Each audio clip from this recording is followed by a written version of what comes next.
Coucou les filles et bienvenue sur ma chaîne. Aujourd'hui, je vais essayer de répondre à 8 questions qui m'ont été posées par certains d'entre vous. Et ce sont des questions qui reviennent assez régulièrement.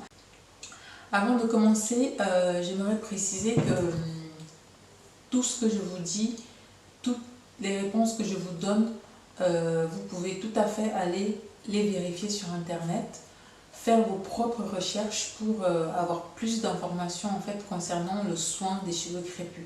Parce que toutes les astuces que je vous donne, ce sont des astuces qui marchent sur mes propres cheveux. Ça ne veut pas dire que ça va marcher forcément sur vos cheveux. Ça va marcher sur les cheveux de certains d'entre vous et pas sur d'autres. Donc vraiment, j'insiste vraiment sur le fait d'aller rechercher l'information. C'est aussi comme ça qu'on apprend. Et moi, je considère que je ne sais même pas le 1/3 de ce qu'il faut savoir sur les cheveux crépus. Donc tous les jours aussi, moi je fais cette recherche d'informations. Et plus je cherche et plus j'apprends. Voilà. Donc la première question, ça concerne la question de Muriel. Et donc, je vais lire.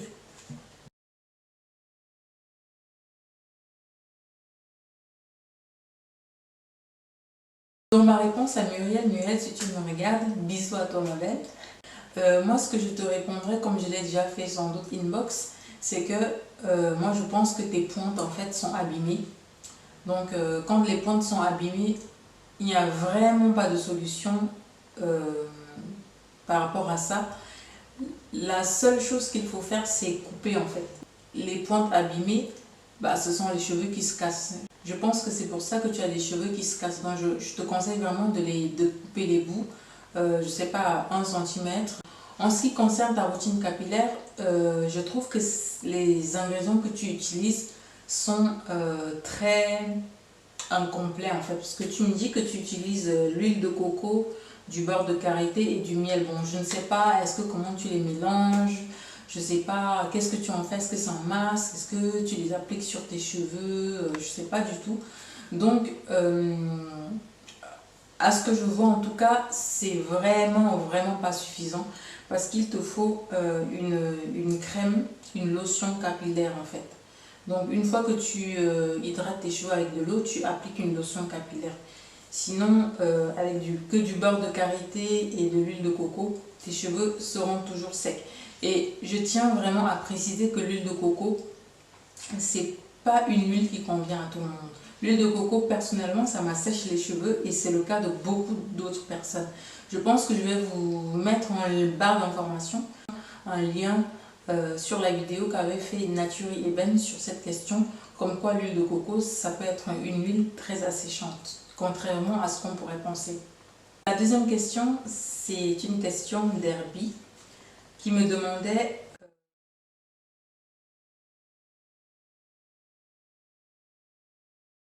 je l'ai déjà dit, je pense des milliers d'autres fois, et j'ai même déjà fait une vidéo à ce propos.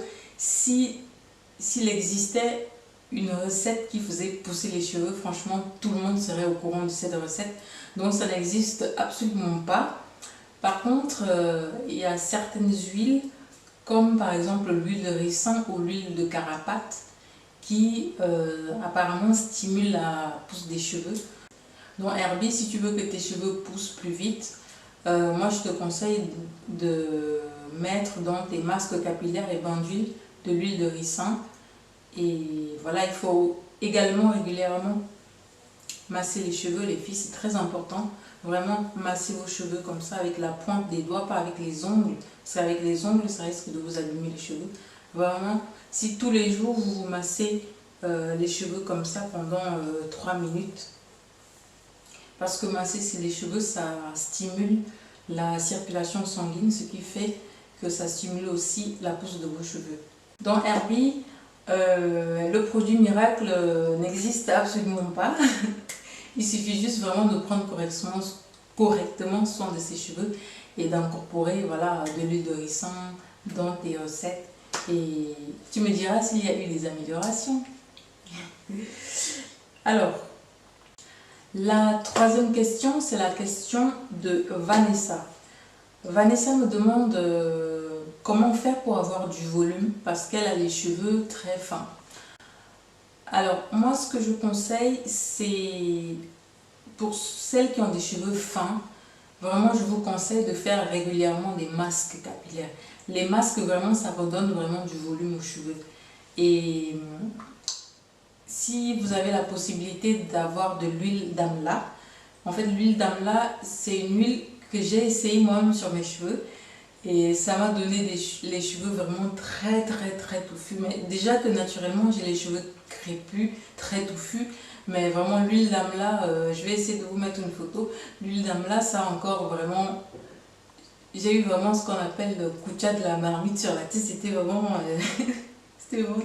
Il y avait vraiment beaucoup de volume. Et ça a rendu mes cheveux très coriaces, quoi. Donc essaye de l'huile d'amla pour voir ce que ça donne. Sinon, si tu ne trouves pas l'huile d'amla, essaie plutôt de faire assez régulièrement, je dirais une fois par semaine ou une fois toutes les 2 semaines, des masques capillaires. Des masques capillaires, il y en a vraiment beaucoup. Le plus simple que je connais, c'est le masque à l'avocat, jaune d'œuf, miel ou huile d'olive. En fait, tu mélanges le tout au mixeur et tu appliques. Et voilà, normalement, tu devrais retrouver des cheveux à peu près touffus. Alors, la question suivante, c'est la question de Gaël. Alors, Gaël me dit que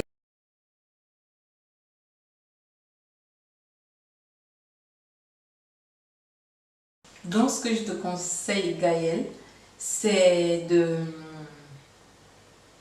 d'essayer plutôt d'utiliser un shampoing à la place du savon, parce que le shampoing, c'est vraiment un produit qui est conçu pour les cheveux. Voilà, tu ne vas pas utiliser de l'huile de coco pour faire du coquille, par exemple. Pour faire du coquille, tu utilises de l'huile de palme. Donc, pour te laver les cheveux, tu ne vas pas utiliser, je sais pas, le savon de Marseille, tu vas utiliser un shampoing. Donc, vraiment, essaie d'utiliser un shampoing à la place du savon de Marseille. Shampoing, lotion capillaire. Une lotion capillaire, c'est vraiment très important, les filles. Les cheveux, c'est comme la peau. Si vous vous lavez et que vous n'utilisez pas de lotion corporelle, bah votre peau, quand vous grattez comme ça, elle est toute blanche parce qu'elle n'est pas hydratée. C'est exactement la même chose pour les cheveux. Donc, une lotion capillaire, c'est très important. La question suivante, c'est une question de Victoire.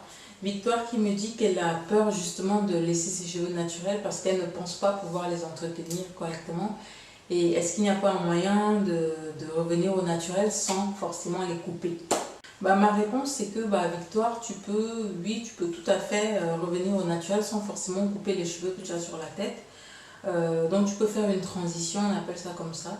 Dans le monde des nappies, c'est une transition. Une transition, c'est quand tu te laisses en fait pousser les cheveux pendant une certaine période. Je sais pas, tu peux décider de laisser pousser sans défriser pendant 3 mois ou pendant 6 mois, ou pendant une année, pendant 3 ans. Vraiment, ça dépend de toi. Et jusqu'à ce que les cheveux défrisés tombent en fait tout seuls au fur et à mesure. Donc ça peut durer, je sais pas, 2 ans, ça peut durer 1 an et demi. Franchement, ça dépend vraiment des personnes. Ou alors tu peux laisser pousser tes cheveux par exemple, on va dire pendant une année. Et au bout d'une année maintenant, tu coupes tous les points défrisés qui restent. Donc tu auras environ, je sais pas, 12 cm de cheveux sur la tête. Sachant que les cheveux poussent 1 cm par mois. Et voilà, c'est une façon aussi de faire. Moi, c'est la méthode que j'ai utilisée. Moi, j'allais laisser pousser mes cheveux et au fur et à mesure, en fait, je coupais les points défrisés au fur et à mesure. Mais je dois te prévenir que gérer 2 textures de cheveux sur la tête, c'est vraiment très compliqué. Je le dis parce que je sais que c'est ce que moi j'ai vécu. Ça a été très difficile et plusieurs fois j'ai été tentée de redéfriser parce que je me suis dit je vais jamais y arriver. Ça ne sert à rien, je suis fatiguée, en plus je ne vois pas de résultat. Donc, en fait, quand on commence, on est tellement impatient que les choses arrivent vite que voilà. Donc, il faut faire attention à ça. Si tu veux vraiment pas te couper les cheveux, il faut savoir que c'est très difficile de gérer 2 textures de cheveux sur la tête. La question suivante, c'est une question d'Awa.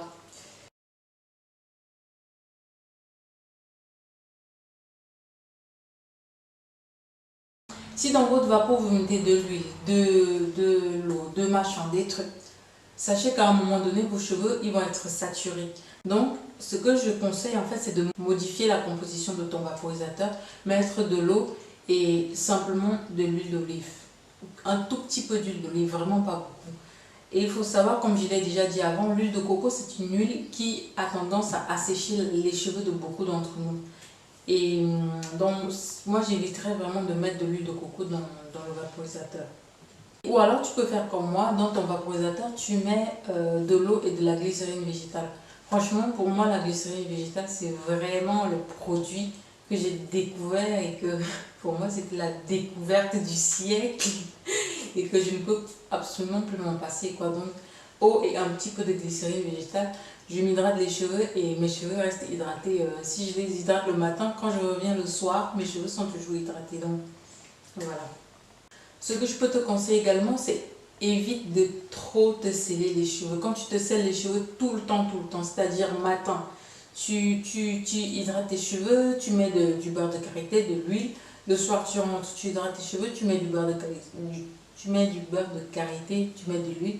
Franchement, je pense que c'est la pire chose à faire parce que quand tu graisses tes cheveux, après toute l'hydratation que tu vas mettre, ça ne va plus passer. Ça ne va absolument plus passer. Le beurre de karité ou je sais pas, l'huile, c'est de la graisse. Donc l'huile et l'eau ne se mélangent pas. Ça se mélange pas. Et même si ça se mélangeait, ça se mélange pas du tout comme il faut. Donc, ce que je te conseille, et c'est ce que je fais, c'est que le sellage, il faut le faire une fois par semaine. Faire le sellage une fois par semaine. Parce qu'une fois que tu mets si le matin tu t'hydrates les cheveux et que tu mets la graisse, le soir quand tu reviens pour hydrater, je ne sais pas si ça hydrate vraiment comme il faut. Donc, évite de trop te sceller les cheveux. Et comme tes cheveux sont aussi trop secs, je te conseille, comme je l'ai déjà fait avant, de faire régulièrement des masques capillaires. Ou alors des bains d'huile. Moi, personnellement, les bains d'huile, je les fais tous les mois. Et ça marche très bien. Donc, fais des bains d'huile, un bain d'huile à l'huile d'olive. Tu n'es pas obligé de mettre huile d'olive, huile d'amande, huile machin. Franchement, les filles, vous n'êtes pas obligé de mélanger 10 000 huiles à la fois. Au début, quand on commence dans le monde des... Au début, quand on commence à prendre soin de ses cheveux naturels, on a l'impression que, oulala, il faut utiliser 10 000 produits pour que ça marche. Non, non et non. Au début, si je dépensais ça, j'achetais des trucs, j'achetais des machins. Et franchement, j'ai dépensé plein de produits qu'encore aujourd'hui, je ne les utilise pas et qui sont dans ma salle de bain. Donc, une huile pour un bain d'huile, franchement, ça suffit. Il y a des personnes qui mélangent 4, 5, 6 huiles. Même moi, je le fais. Mais ça, franchement, c'est pas une obligation. Si vous avez votre huile d'amande douce, vous n'avez que ça, faites votre bain d'huile avec, ça marche super bien. Vous avez votre huile d'olive, faites votre bain d'huile avec, ça marche super bien. Par contre, ce que je fais, c'est que je rajoute toujours un peu de l'huile de ricin. Comme ça stimule la pousse des cheveux, j'en rajoute toujours. Pas un peu en fait, j'en rajoute beaucoup même. J'en rajoute beaucoup d'huile de ricin dans mes bains d'huile et ça marche super bien. Voilà. L'avant-dernière question, c'est la question de Diane. Diane m'a écrit en me disant, contrairement à ce que je vois sur YouTube ou avec les cheveux comme les tiens, mes cheveux ne poussent absolument pas. Que faire? Ça, c'est une question aussi à laquelle j'ai déjà répondu. Les filles, les cheveux poussent tout le temps. Vous ne pouvez pas dire que vos cheveux ne poussent pas, c'est pas possible. La preuve, quand vous vous rasez le crâne, là, quand vous faites le kanglibon, là, le crâne lisse, un mois après, vous avez des cheveux sur la tête. Le crâne ne reste pas lisse pendant 3 ans. Donc, ça prouve bien que les cheveux poussent quoi qu'on fasse. Donc, Diane, les cheveux poussent normalement 1 cm par mois. Les cheveux crépus, hein, ça pousse 1 cm par mois environ. Donc, moi, je pense que dans le cas des personnes qui pensent que leurs cheveux ne poussent pas, c'est qu'en fait, ça pousse, par exemple, d'1 centimètre et ça se casse d'1 centimètre. Donc, c'est logique. Si tes cheveux poussent 1 centimètre et qu'ils se cassent 1 centimètre dans le même mois, c'est normal que tu ne vois aucune évolution, aucune pousse. Prendre soin des pointes, il ne faut pas que les pointes se cassent. Donc, il faut vraiment bien les hydrater au quotidien, une fois au moins par jour. Et Une fois qu'ils sont bien hydratés, ils ne se cassent pas. Et une fois qu'ils ne se cassent pas, bah, tu vas constater qu'ils poussent. Et ce que je te conseille également de faire, c'est de prendre assez régulièrement des photos, c'est-à-dire tous les 3 mois par exemple, tu fais un length check. Voilà, tous les mois, tu tires tes cheveux, tu prends une photo. 3 mois après, tu prends une photo et franchement, tu verras que tes cheveux poussent, quoi. Tu vas constater que tes cheveux poussent et qu'en fait, c'est une idée reçue de penser que les cheveux crépus ne poussent pas. Alors, la dernière question, c'est une question que plein de gens posent tout le temps, en fait. C'est, peut-on hydrater les cheveux quand on a une coiffure protectrice? Donc, la question, c'est, quand on a une coiffure protectrice, c'est-à-dire par exemple comme celle-là, est-ce qu'on doit les hydrater? Ma réponse est oui, oui, oui et oui. L'erreur serait justement de ne pas les hydrater. Parce qu'on pense qu'une fois qu'on a tressé les cheveux, c'est fini, ça y est, c'est des vacances. Non, pas du tout les filles. Quand vous avez une coiffure protectrice comme celle-ci ou quand vous avez des rastas, il faut continuer à les hydrater comme si vous n'avez rien en fait. Comme si vous avez vos cheveux lâchés. Bon, je dis comme si, c'est pas vrai parce que bon, tous les jours c'est pas nécessaire, mais au moins une fois tous les 2 jours, vaporisez vos cheveux comme d'habitude avec les mêmes produits. Une fois, si vous avez les rastas par exemple et que vous comptez les garder un mois, il faut les laver au moins une fois.